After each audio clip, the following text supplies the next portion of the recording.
हुक्का अब सिर्फ एक एडिक्शन नहीं, एक सोशल ट्रेंड बन चुका है। पार्टीज, लॉन्जेस, फ्रेंड के साथ वीकेंड रिलैक्सेशन का सिंबल। कई लोग सोचते हैं हुक्का में निकोटिन बहुत कम होता है या स्मोक तो पानी से फिल्टर हो जाता है, पर क्या सच में फिल्टर होता है?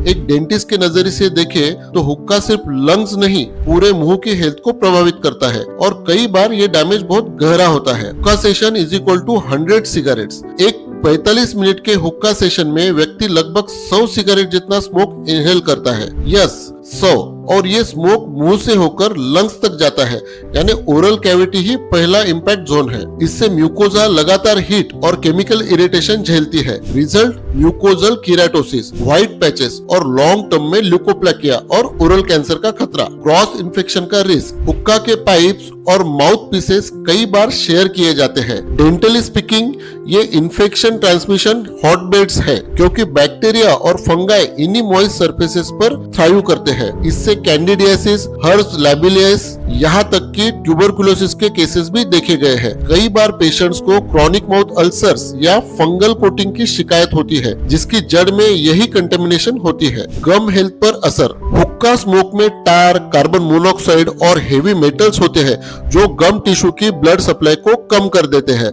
गम्स पेल हो जाते हैं, हीलिंग स्लो होती है और प्लाक डिपॉजिट जल्दी जमता है। स्लोली जिंजाइटिस, पेरियोडोंटाइटिस, टूथ मोबिलिटी की चेन शुरू हो जाती है। कई हुक्का यूजर्स में अर्ली एज गम रिसेशन और टूथ लॉस देखा जाता है। टीथ स्टेनिंग और बैड ब्रीथ। हुक्का स्मोक टीथ पर स्टिकी टार लेयर छोड़ देता है जो ब्रशिंग से नहीं हटती। इससे टीथ पर ब्राउन स्टेन्स और रफ सरफेस बन जाती है जहां प्लाक इजीली स्टिक करता है। ड्राई माउथ और स्मोक रेसिड्यू मिलकर हैलिटोसिस यानी क्रोनिक बैड ब्रीथ पैदा करते हैं, जो सिर्फ माउथ वॉश से नहीं जाता। Oral cancer connection. हुक्का के फ्लेवर में निकोटिन के अलावा बेंजीन, फॉर्मेल्डिहाइड, नाइट्रोसामाइंस और पॉलीसाइक्लिक एरोमेटिक हाइड्रोकार्बन्स होते हैं।